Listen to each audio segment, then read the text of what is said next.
강혜신의 오늘의 미국.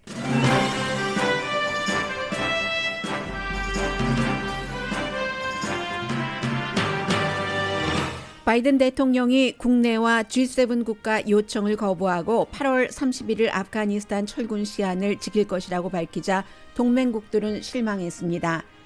반면 탈레반은 어제까지의 입장을 바꿔 일부 아프가니스탄 사람들의 출국을 허용하는 듯 보입니다.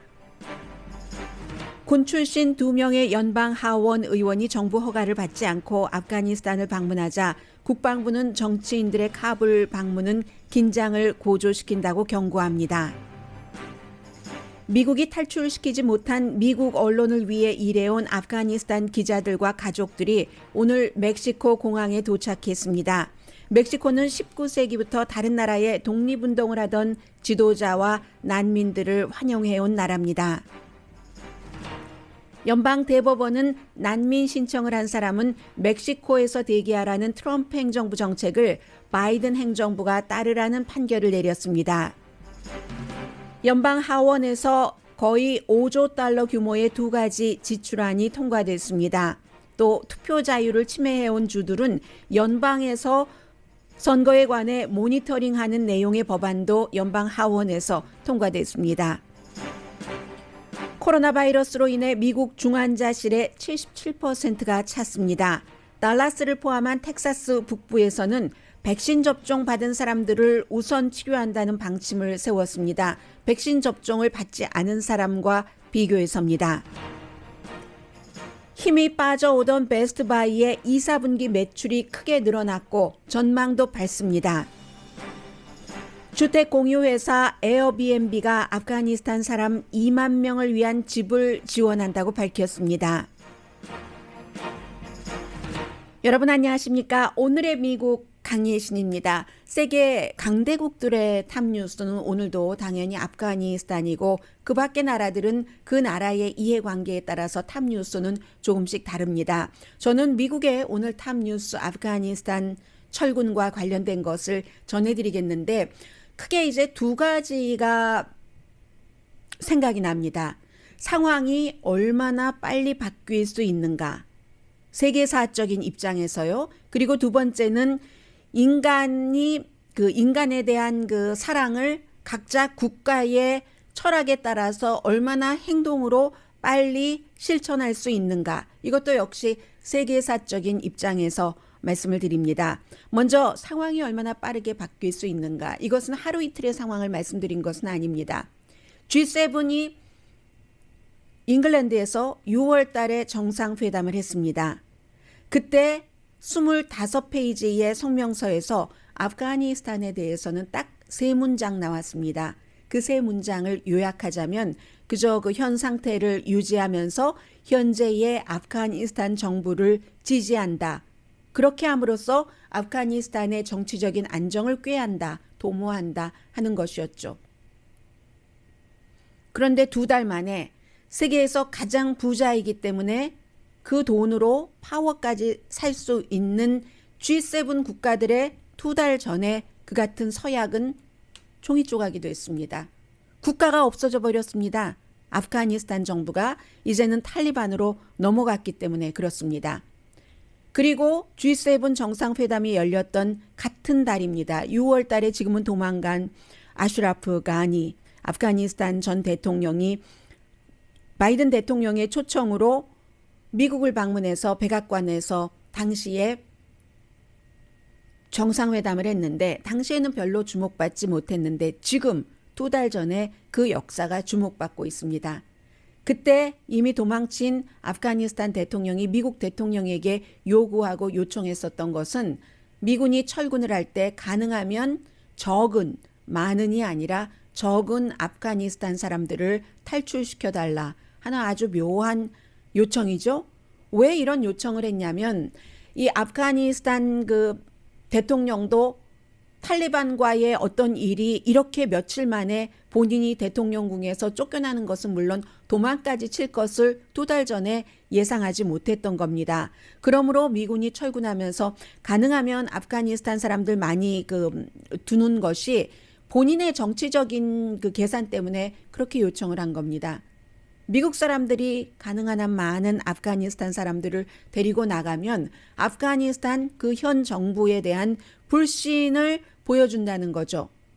모든 것이 아프가니스탄 그 당시의 현 정부가 안정되게 모든 것을 이끌어 간다면 미국이 미국을 도와서 지난 20년 동안 일했던 아프가니스탄 사람들을 앞으로 미래를 안전하게 하기 위해서 미국이 철군하면서 같이 빠져나와야지 될 이유가 없다는 것을 아프가니스탄 당시의 대통령으로서는 보여주고 싶었던 겁니다. 그런데 본인은 도망쳤습니다. 그리고 어제 G7 국가들이 2달 만에 우리도 우리나라 사람들도 더 한 명이라도 더 많이 빠져나오게 하고 해야지 되니까 8월 31일로 미국이 예정을 했었던 아프가니스탄 미군 철군 시한을 조금 연장해 달라고 요청을 했죠. G7 국가의 지도자들뿐만이 아니라 UN 사무총장 그리고 이제 유럽연합위원회 그 밖에 많은 나토 사령관도 마찬가지였고요. 그런데 바이든 대통령은 일요일까지만 하더라도 우리도 모든 미국 사람 그리고 아프가니스탄 사람들도 다 안전하게 나오길 원하는 사람은 그렇게 하도록 하기 위해서 철군 시한 정해놓은 것을 연기할 수도 있다고 했으나 그렇게 할 수가 없었습니다. 미국 대통령이나 G7 국가 지도자들보다는 지금은 더 강한 파워를 가진 측이 탈리반입니다. 탈리반이 원치 않기 때문입니다. 그래서 바이든 대통령은 이제 완전하게 한 명이라도 다 남아있는 사람 없이 구출하기 전에는 미군은 철군하지 않는다 하는 말을 바꿨죠. 8월 31일에 철군을 한다고 했습니다. 왜냐하면 탈리반이 레드라인을 8월 31일로 정해놨기 때문입니다. 물론 탈리반뿐만이 아니라 탈리반과 사이가 나쁜 또 다른 테러리스트 그룹 아이시스도 이런 틈을 타서 미군을 공격할 수도 있고 이 상황에서 탈리반이 되었건 아이시스가 되었건 그들에 의해서 미군이나 미국 사람이 공격을 받는다면 그야말로 바이든 대통령의 정치적인 타격도 어마무시하게 커질 겁니다. 그래서 결국은 모든 것이 탈리반에 달린 겁니다. 탈리반이 공항으로 가는 비행기를 타기 위해서 미군이 지키고 있는 그곳으로 가는 길을 지금보다 더 막는다면 미군이 8월 31일 아니라 9월 31일까지 그곳에 머문다 하더라도 사람들을 더 많이 데리고 나올 가능성은 점점 줄어들고 그리고 그에 반해서 공격받을 가능성은 높아지기 때문에 탈리반이 무서워서 8월 31일로 철군 시한을 지금 못 박을 수밖에 없었습니다. 물론 역사라는 것은 지난 2개월 동안 상상하지 못했던 아프가니스탄 정부라는 그 정부가 없어진 것과 마찬가지 일이 오늘 8월 25일부터 8월 31일 사이에 일어난다면 모르지만 그렇지 않다면 미군의 8월 31일 철군은 확실해 보입니다. 이 탈레반이 그렇게 얘기를 했죠. 어제요. 더는 아프가니스탄 사람들을 출국시키지 못하겠다. 이것도 엄밀히 따져보면 오늘 아침 한 말과 비교해보면 계산한 겁니다. 어제 탈리반이 그렇게 얘기를 했어요. 미국은 사람도 많이 갖고 있고 자원도 많이 갖고 있고 그만하면 됐다. 미국 사람들은 데리고 나가라. 그러나 아프가니스탄 사람들 영어도 잘하고 의사고 여러 전문직에 있는 사람들을 데리고 미국으로 간다고? No way. 우리는 그걸 허락하지 않는다. 그리고 과거에 그들이 미군이 점령한 그 시절에 미국 사람을 위해서 일했던 거 우리는 다 잊었다. 그런 것 같진 않아요. 지금 보복을 하고 있으니까. 어쨌든 탈리반이 정해놓은 레드라인이 이것이었습니다. 이제 얼마 남지 않았습니다. 큰 문제가 많이 남아있죠. 모든 철군은 역사상에 아주 심플하게 되는 것은 하나도 없습니다. 철군이라고 하는 것은 임무를 완성해서 철군하는 것과 미완성 상태에서 철군이 있는데 이번에는 미완성이기 때문에 미완성일 때의 철군은 실패고 작전 실패 때의 철군이라는 것은 항상 굉장히 복잡하고 여러 가지 문제들이 나옵니다. 미국인들도 사실은 아프가니스탄에 몇 명이 있는지 미국 정부가 모릅니다. 왜냐하면 아프가니스탄에 이런저런 이유로 살게 된 미국 사람들이 대사관에 나 여기 살고 있습니다 하고 보고를 해야지 될 의무가 없기 때문입니다. 지금까지 7만 7천 명을 구조했다고 하는데 그 가운데 아프가니스탄 사람이 몇 명인지도 모르고 물론 이번 구출 작전은 1975년도 베트남전 이후 최대 규모의 공수 작전이기 때문에 뭐 미국 사람들 원하는 사람은 모두 데리고 나올 가능성이 높습니다. 그러나 아프가니스탄 사람들은 탈레반이 길을 막고 등등의 이유로 비자도 못 받고 해서 그렇지 못할 확률이 굉장히 많습니다. 그리고는 어제 바이든 대통령이 8월 30일이다라고 얘기를 했기 때문에 지금 이태리군 병력 등이 캐나다도 마찬가지고 이미 철군하는 것을 보면은 8월 31일이 아프가니스탄에서 미군을 포함해서 많은 군대들이 빠져나오는 그런 날로 보는 것이 맞는 것 같습니다. 탈레반이 오늘 아침에는 이런 얘기를 했어요. 아프가니스탄 사람들 원하면 나갈 수 있다. 어제 바이든 대통령이 8월 31일로 우리가 하겠다 한 뒤에 탈레반도 어느 정도는 그것을 좀 허락해 주는 것처럼 보이는 것이고 그 사이에서 나오고 싶은 사람들의 운명은 여러 가지 뭐 행운과 본인들의 필사적인 노력과 게다 대고 운명과 여러 가지가 합쳐서 서로 갈림길에 지금 서 있을 겁니다. 탈레반도 미국이나 유럽 연합보다 강하긴 하지만 완전히 미국을 무시할 수 없습니다. 아프가니스탄의 외환 보유고가 뭐 90억 달러라고도 하고 70억 달러라고도 하는데 어쨌든 미니멈 70억 달러가 뉴욕에 있습니다. 그리고 바이든 행정부가 지난주에 동결했습니다. 탈레반 정권이 가지고 나갈 수 없도록.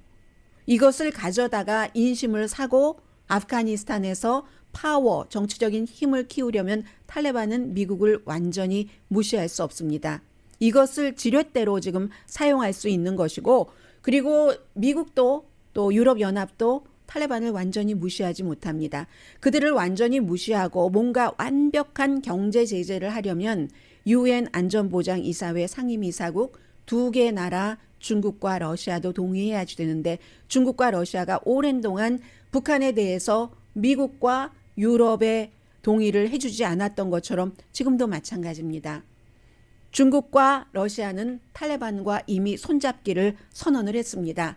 그래서 이런 복잡한 상황에서 8월 31일에 철군을 하려면요. 미군은 8월 27일부터 짐을 싸야지 됩니다. 군인들이 싸야지 되는 짐이 많잖아요. 장비도 많고요. 그래도 어제도 보니까 뭐 10,000명 훨씬 이상이 사람들이 구조가 됐기 때문에 며칠 사이에 많은 사람들이 구조될 수 있고 아마도 아프가니스탄 사람 가운데서 탈레반의 표적이 돼서 미국과 나토 연합군에 뭐 힘을 보탰다 해서 고통을 당할 그 땅에 남아있다면 그럴 사람들은 한 10만 명 정도로 보고 있거든요. 그 10만 명이 다 나오지는 못하지만 어쨌든 가능한 한 많이 나오려고 할 테고 분명한 것은 아프가니스탄 사람들은 남겨질 것이고 그런 문제들이 지금 있습니다. 그리고 세계 은행이요. 월드뱅크는 탈레반이 정권을 받은 이후에 아프가니스탄을 더 이상 지원하지 않습니다. 아주 그 추운 겨울을 아프가니스탄 사람들이 맞게 될 것 같고요. 그래서 이제 현재는 지금 이런 정도에서 진행이 되고 있고 또 하나는 굉장히 그 국제사회의 여러 가지들이 보여지는데 뭐 관련 내용들을 아마 오늘의 미국 그 중간중간에 조금 전해드리겠습니다만 앞부분에 경제와 연관돼서요. 앞부분에 하나만 전해드리자면 뉴욕타임즈가 오늘 굉장히 긴 기사로 보도를 한 것을 보니까 아프가니스탄에서 뉴욕타임즈를 위해서 일했던 아프가니스탄 기자들도 있지 않겠어요? 나중에는 보너스로 월스트리트저널, 워싱턴 포스트를 위해서 일했었던 아프가니스탄 기자들과 그들의 가족이 한 몇 가족이라고 하던가요? 수십 가족, 24가족이 미국이 도와주지 못하고 멕시코가 도와줘서 오늘 아침에 터치다운 멕시코 시티의 공항에 그 사람들이 안전하게 도착을 했습니다. 그 스토리를 전해주는데요. 이제 한 사람 뭐 이름이 있던데 제가 이름은 일일이 말씀드리지 않겠습니다. 이제 며칠 전에 이 멕시코에 뉴욕타임즈를 위해서 일했었던 아프가니스탄 기자가 멕시코 외무장관에게 전화를 걸었습니다. 저녁 그때가 5시였는데 이 외무장관이 전화를 건 게 아니라 왓츠앱 메시지를 통해서 잠 아미드라는 전 그 뉴욕타임즈의 카불 그 지국장이었고 또 멕시코의 지국장이기도 했습니다. 멕시코의 지국장이기도 했기 때문에 외무장관과도 연관이 있는 거죠. 이 전해 지국장은 멕시코에 대해서 꼭 좋은 기사만을 쓴 것은 아니지만 그럼에도 불구하고 지금 멕시코 외무장관이 전에 멕시코 시리의 시장이었잖아요. 뭐 차기 대선을 생각하고 있는 사람이기도 하고 이 사람과 관계를 잘 맺어둬서 우리는 지금 준비가 됐는데 난민을 받아줄 수 있느냐 멕시코에서 미국과 어떻게 해보니까 안 됐던 거죠. 받아줄 수 있느냐 했었을 때 멕시코 이 외무장관이 처음에 뭐라고 얘기했냐면 불가능하다. 우리도 다 시간이 있어야지 되고 이민 시스템이 있고 우리 외무부에서 해야지 되고 하다가 그때가 5시였는데 이건 아니지 싶어서 멕시코가 어떤 나라인가. 정말 수많은 뭐 독일계 유대인 그리고 뭐 남미에서도 오는 그 많은 현재는 경제적인 것은 많이 맡고 있지만 그런 사람들 호세 마르티가 제일 유명하잖아요. 관타나메라 따라라 관타나메라 하는 쿠바의 독립운동 그 지도자 뉴욕에서도 피신해서 살았었고 그 사람을 그 받아준 게 멕시코입니다. 멕시코가 그런 역사가 있어요. 19세기 그 이전부터. 해서 이 외무장관이 생각할 때 멕시코가 그래 호세 마르티를 받아준 나라인데 이거 받아야지 되겠다 해서 절차대로 하려면 이민 절차를 따라가고 하려면 너무 오래 걸릴 것 같아서 대통령에게 바로 전화를 걸었더니 대통령도 That's okay. 그게 멕시코의 전통이야. 해서 이제 그 오브라도르 대통령도 승인을 했기 때문에 이것을 이민으로 하지 않고 인도적인 차원으로 상식적인 선에서 이들을 받아들이기로 하고 그 5시였는데요. 메시지를 받은 게 6시 30분에 다시 아미드에게 메시지를 보내서 우리도 준비됐다. 당신들을 도울 준비가 됐고 전세기까지 다 준비가 됐다. 이랬는데 그 당시에는 탈리반이 민간인 비행기는 막았었어요. 미군 비행만 가능했었는데 이렇게 저렇게 어떻게 해서 결국은 이 아프가니스탄인으로서 뉴욕타임즈를 위해서 일했었던 이 사람들뿐만이 아니라 워싱턴 포스트 또 월스트리트저널을 위해서 일했던 사람과 그들의 가족 24 가족들이 전부 멕시코로 오게 된 겁니다. 그래서 멕시코는 지금 사실은 니카라구아 같은 데서 오는 경제적인 난민은 안 맞고 있거든요. 사람들이 뉴욕타임스 기자가 물어봤대요. 아니 그거는 안 받으면서 아프가니스탄 이런 사람을 받는 거 멕시코 사람들이 비난하지 않을까 했더니 경제적인 것은 경제적인 것이고 이것은 정말로 인도주의 차원의 것이다 라고 외무장관이 얘기를 하면서 우리 멕시코 사람들은 비난하지 않을 거예요. 오히려 그분들 참 안 됐다 하고 그 같은 마음을 가질 겁니다 하면서 멕시코 외무장관도 미국이 해주지 못했던 아프가니스탄 저널리스트들을 미국을 위해서 일했었던 그 사람들을 맞이하러 공항에 나가서 Welcome to Mexico라고 했다는 것 아니겠습니까?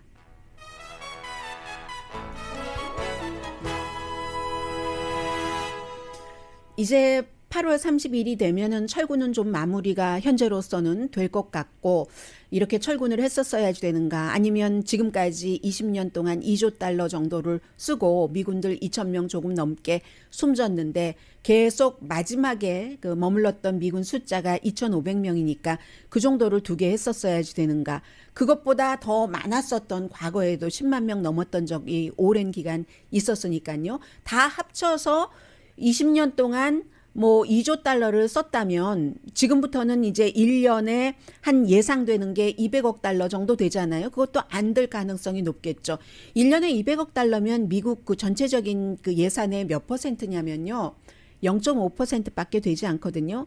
그래서 그냥 뒀어야지 되는가 장기적으로 주한미군처럼 이렇게 생각을 하느냐 아니느냐 이 같은 결론은 미래에 나오겠죠. 조금 미래에 나오고 탈리반이 96년부터 2001년까지 아프가니스탄을 점령했었던 적이 있습니다. 탈리반을 어떤 부족쯤으로 생각하고 계시는 분들도 많으신데요. 탈리반은 부족이 아니라 뭐 지금 한 106개의 큰 그 부족들이 있어서 아직도 아프가니스탄에서 그 같은 결정들을 합쳐서 하는데 탈리반은 96년도에 이제 우리가 그 당시에 이제 구소련이 나가고 나서 이슬람 법에 따라서 이슬람 국가를 세워야지 된다 하면서 굉장히 극단적으로 뭐 처형, 절단 뭐 이런 것도 하면서 해서 사람들이 그 당시에는 공포였었죠. 한 6년 동안 탈리반이 점령하는 동안. 그리고는 지금 다시 탈리반이 점령을 하게 되는 겁니다.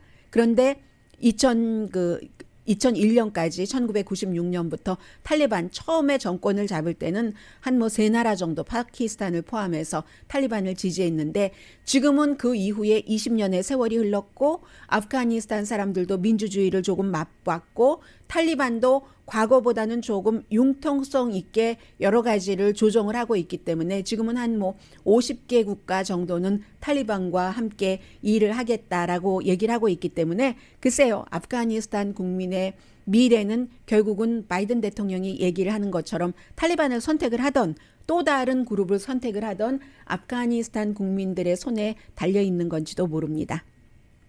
잠시 뒤에 이제 한 일주일 정도는 여러분들께서 아프가니스탄 뉴스를 조금 더 집중적으로 들으셔야지 될 것 같고요. 그 밖에 중요한 일들, 어떤 그 움직임 같은 것들이 미국에서 정치, 사회, 뭐 법원 등에서 보여지고 있거든요. 잠시 뒤에 코로나 바이러스와 함께 전해드립니다.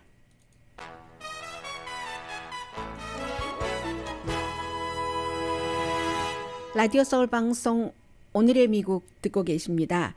네, 지금 이민에 관해서는 연방대법원에서 어제 6대 3으로 하급법원의 판결을 지켜라. 그 하급법원의 판결이 이민에 관해서 트럼프 전 대통령이 그 행정명령으로 한 것인데 남쪽에서부터 미국 남쪽에서부터 난민 신청을 하는 사람은 미국이 아니라 멕시코에 머물러야지 된다. 이런 겁니다.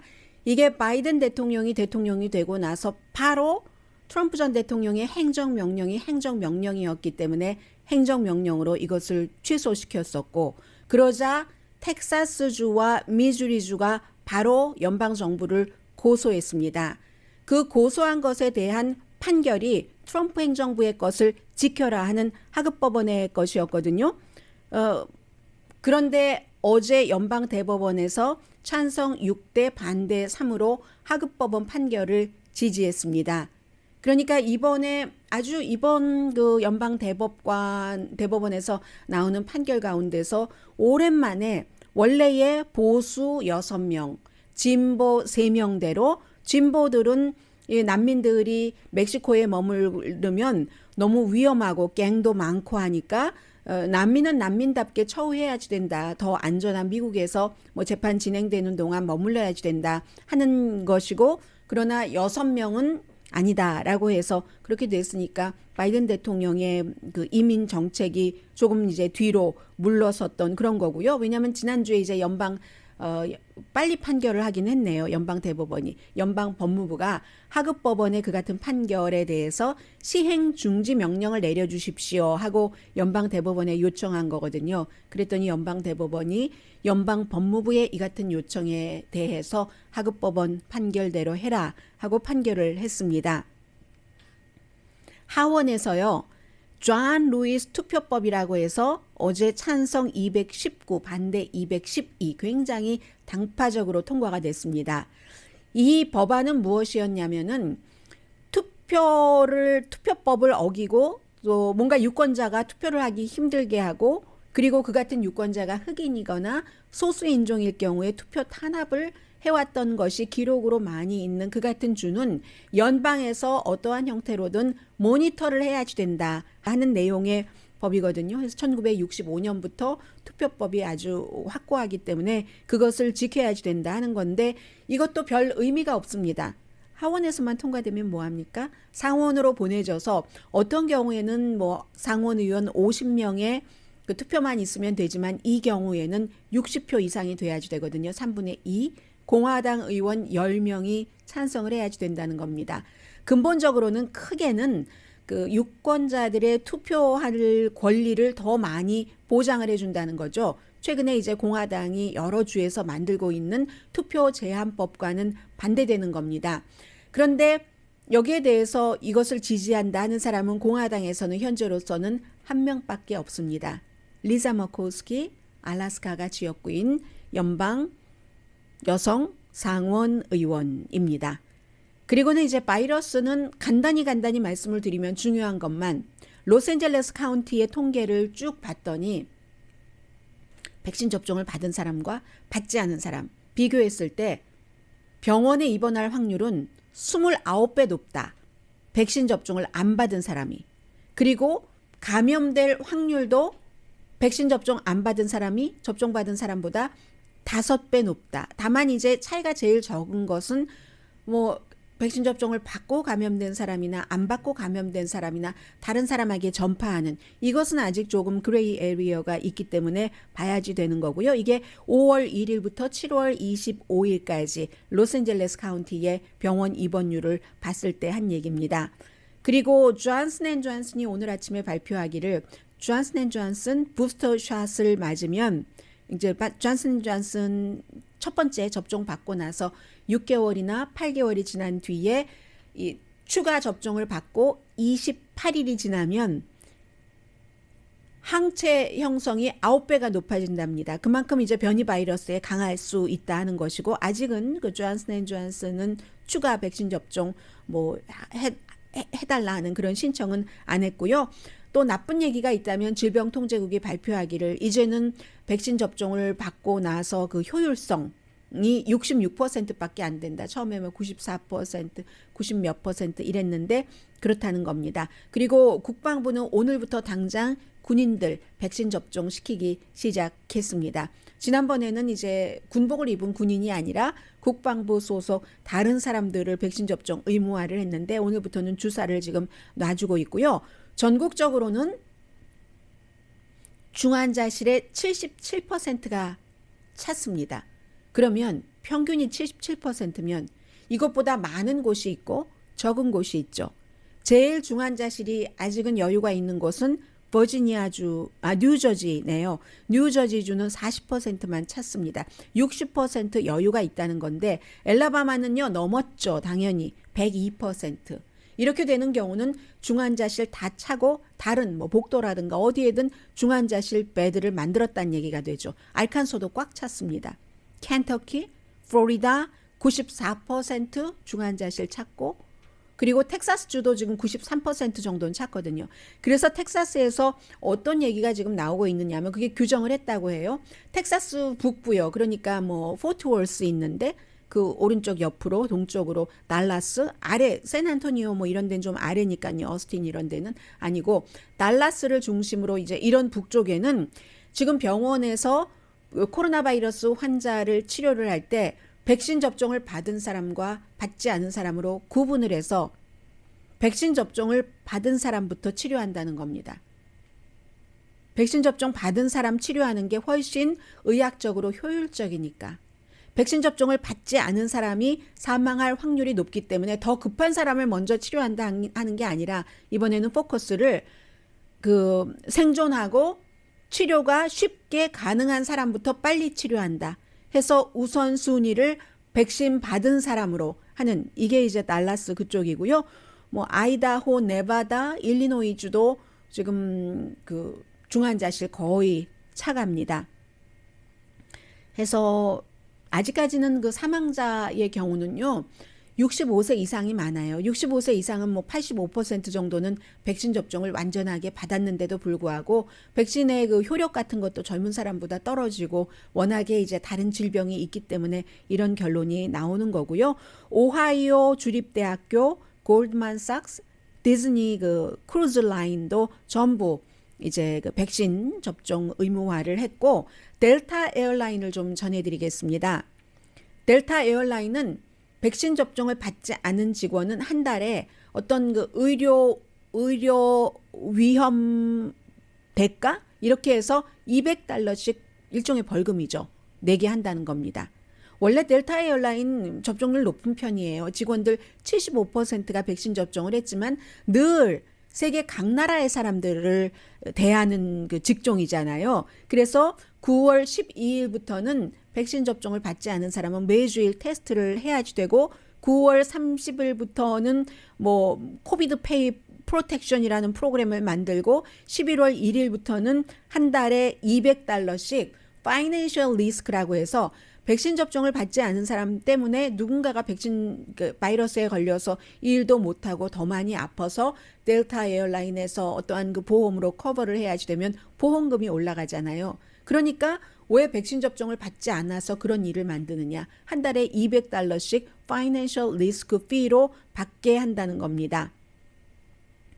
유나이티드 에어라인과 하와이안 에어라인도 백신 접종 지금 의무화하고 있고요. 그리고 뭐 전국 총기협회가 NRA가 이번에는 그 연례 미팅을 취소했네요. 코로나 바이러스 때문에. 그리고 또 하나는 또 이것은 중요한 문제인데 바이든 그 행정부의 정보국이 코로나 바이러스의 기원이 어디인가?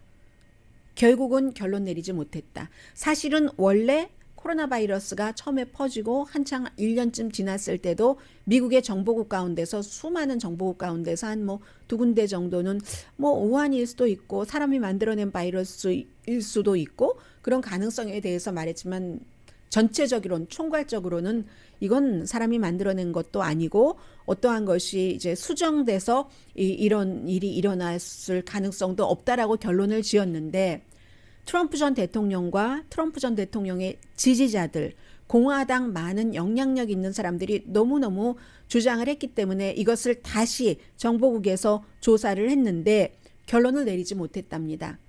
이게 중국에서 중국의 우한 쪽에서 실험실에서 의도적이든 비의도적인 건 나온 것이냐 아니냐 이런 것에 대해서 결론을 내리지 못했는데 이게 사람마다 다 뉴스를 보는 시각이 다른데 에이시안 아메리카는 여기서 뭘 봐야지 되냐면은 가장 중요하게 봐야지 될 것은 그러한 것으로 인해서 에이시안 아메리칸이 얼마나 많이 혐오 범죄의 희생자가 됐는가 하는 것을 잊으면 안 되는 거죠. 잠시 뒤에 경제 관련 뉴스들 전해드립니다. 라디오 서울 방송 오늘의 미국 듣고 계십니다. 정치력이 굉장히 발휘돼야지 되는 거죠. 어제 이제 뭐 거의 5조 달러의 지출안이 연방 하원에서 통과됐습니다. 하나는 이제 기간산업안, 상원에서 먼저 백악관과 뭐 공화당 지도자들도 함께 어떠한 협상을 해서 이뤄낸 뭐 1조 2천억 달러 규모의 그 안이고, 그리고 또 하나는 지출안이요. 3조 5천억 달러의 예산안입니다. 그런데 민주당에서 진보와 온건한 사람들이 서로 마음에 들어하지 않는 것이 있기 때문에 이거 안 하겠다 저거 안 하겠다 했는데 낸시 펠로시 하원 의장이 이것을 묘하게 묶어버렸습니다. 그래서 민주당이 진보다 온건한 파다 해서 쪼개지는 것을 막고 결국은 이제 통과시켰고요. 뭐 그런 형태입니다. 그래서 이제 뭐 그 정도로 말씀을 드리고, 또 하나는 이 내용은 잠시 뒤에 말씀드리고요. 베스트바이를 좀 전해드리고 싶은데, 베스트바이가 오늘의 미국에서도 몇 년 전에 많이 말씀을 드렸습니다. 코로나 바이러스 이전에 베스트바이가 이미 축소되기 시작했었던 그런 적이 있었거든요. 그런데 코로나 바이러스로 인해서 실제로 문도 닫고, 코로나 바이러스로 인해서 사람들이 집에 있는 시간이 길어지면서 또 밖에 나가서 돈을 쓸 데는 없고 가전제품 같은 것을 많이 사기 시작한 겁니다. 2, 4분기의 수익이 예상보다도 훨씬 컸고 손님의 소비 형태가 미국 사람들 바뀌어졌기 때문에 특히 이제 백신 이후에도 이게 어느 정도 그 습관에 젖어 있기 때문에 집에서 보내는 시간들이 많아졌기 때문에 2, 4분기에 1, 4분기에 비해서 19.6% 판매가 증가했다는 겁니다. 여행하는 것 대신, 외식을 자주 하는 것 대신 집에서 인조이 해야지. 그렇기 때문에 넷플릭스가 지금 성하고 있는 것이고요. 사람들이 이제 코로나 바이러스 이후에 일하는 방식, 집에 있는 방식, 돈 쓰는 방식이 이렇게 바뀌고 있는 겁니다. 그리고 팬데믹 기간 동안에 밖에 나가지 못해서 돈을 모아놓은 사람들이 많이 있잖아요. 캐시를. 이런 때 누구나, 특히 뭐 남자분들 전자기기를 얼마나 좋아하세요? 베스트바이가 이리하여 조금 참았더니 아니 점점 우리 슈링크 줄어들어야지 되는가 했더니 확장을 꿈꿔볼 수 있는 상태가 돼갑니다. 그리고 또 다른 곳이 위웍이라는 곳이에요.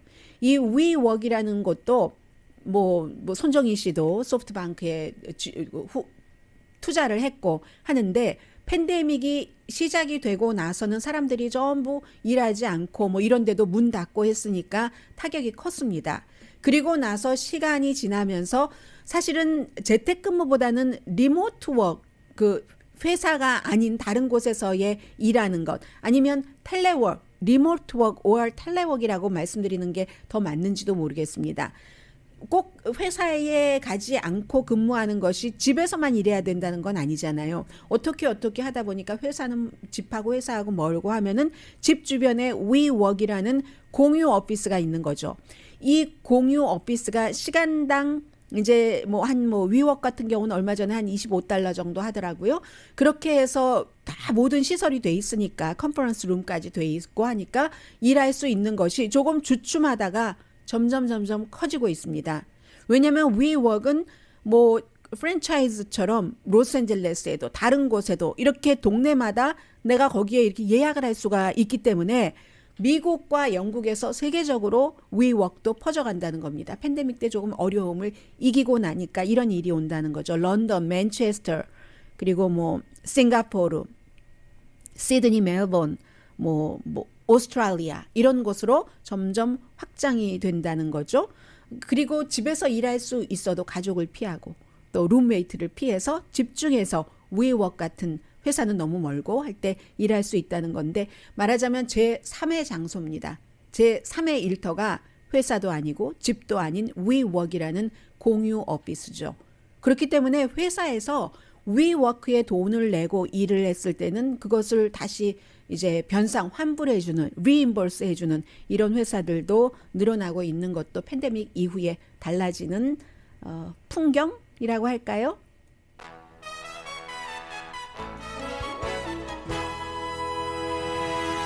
라디오 서울 방송 오늘의 미국 듣고 계십니다.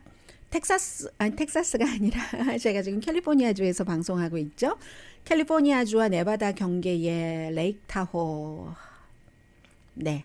레이크 타호가 있잖아요. 산불이 레이크 타호 인근까지 그 콜도 산불이 지금 다가오고 있거든요. 그래서 지금 미국 전국에서 여기 그 산불을 막아라 하는 게 소방국에서는 넘버1 우선순위가 됐는데 벌써 이미 600개가 넘는 구조물이 파괴가 됐고 그 가운데 450채 집이 포함되어 있고 그런데 가만히 있다가는 이게 17,000개의 구조물이 지금 위협되고 있는 거죠. 레이크타워까지 계속 오고 있기 때문에 열흘 전에 시작돼서 지금 한 12만 에이커 정도를 태웠는데 헬리콥터들도 수십 대가 동원이 되고 하는데도 11%밖에 진화되지 않았습니다.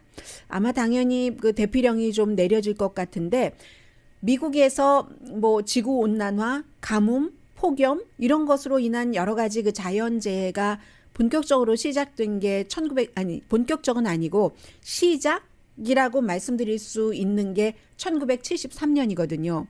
그런데 몇십 년이 흐르는 사이에 이제는 요즘에는 정말 걷잡을 수 없이 미국뿐만이 아니라 세계적으로 위험한 산불, 위험한 홍수들이 계속 이어지고 있어서 사람들이 무감각해질 정도잖아요. 그런데 이 같은 산불이 그 재산 피해, 인명 피해만 내는 것이 아니라 어떤 일까지 있냐면 오늘 그 영국 신문 가디언을 보니까 공기가 나쁘잖아요. 산불이 일어나면 숨쉬기 힘들고 2007년부터 2012년까지 스탠포드 대학교에서 연구를 했더니 산불로 인해서 공기가 나쁘기 때문에 그 임산부가 조산아를 출생을 한답니다. 그 조산아 출생한 게 7,000케이스, 7,000명의 조산아는 이 산불로 인한 여러 가지 그 환경의 변화 때문에 그 임산부의 건강에 영향을 미쳐서 이렇게 됐다는 거죠.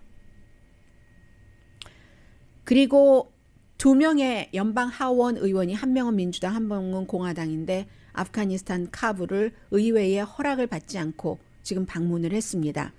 두 사람 다 군 출신입니다. 한 사람은 민주당의 매사추세츠가 지역구인 세스몰튼 해병대로 이라크에 참전했었고요. 전쟁에. 그리고 그 육군으로 역시 이라크 전쟁에 참전을 했었던 미시건주의 공화당 피터 메이저. 이 두 사람이 우리가 행정부 이런 그 의원으로서 현장에 가서 봐야지 된다라고 얘기를 하고 있지만 이것은 의회 지도부나 국방부의 의견과는 다릅니다. 그렇게 위험한 때는 안 가는 게 좋은 거다. 도와주는 거다. 긴장을 고조시킨다. 의원들이 방문하면 또 여러 가지가 따르는 거 있잖아요. 대통령도 홍수가 나고 허리케인이 나면 그 지역 바로 방문하지 않죠.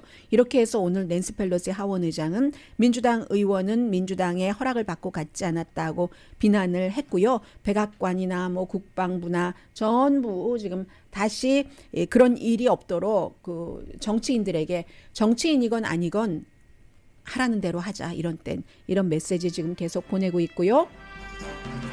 에어비앤비가 주택 공유 회사잖아요. 이 에어비앤비가 아프가니스탄 사태로 집을 잃은 아프가니스탄 사람이 미국에서건 다른 나라에서건 그 사람들을 위해서 우리가 이제 2만 명에게 집을 후원을 하겠다. 동시대에 사는 우리들로서 책임감을 느낀다라고 얘기했습니다. 강혜신이었습니다.